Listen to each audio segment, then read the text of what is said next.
All right, so earlier today we were talking about things like X-closures or fencing versus signs for keeping people on trail or out of areas that are very fragile or contain rare, threatened, or endangered so-called listed species. Entire communities of plants and animals in a particular spot can also be rare, threatened, or endangered. So one of the tools that we have, that I mentioned just in passing earlier this morning, was the idea of coping lines or coping stones. So this is exactly what I'm talking about.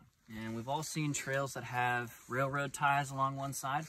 When the primary purpose of the railroad tie or the stones is to keep the trail material from sloughing off down slope, if you have to pile soil on here to make the width of the trail up to spec, that's called cribbing, C-R-I-B-B-I-N-G.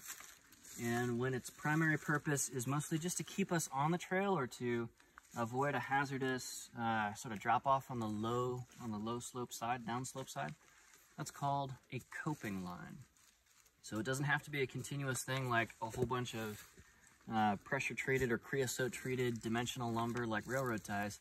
It can be a discontinuous line of rocks like this that when you view from an oblique or low angle, the foreshortening effect or the parallax effect collapses the gaps between those, and all you see is a more visually continuous line of rocks. So if you're ever on a trail crew or a trail boss and the right solution is to provide a coping line, typically on the downslope side, you don't have to find enough rocks and place enough rocks, which is a lot of sweat, equity, and hard work, manual labor to put these in. You can place them with gaps, knowing that as people look along the trail, it'll look a lot more continuous than it physically is. So let parallax work in your favor as far as that. This is a pretty good treatment for keeping visitors on a trail in a fragile environment. This is anywhere from 50 to 75% effective on its own.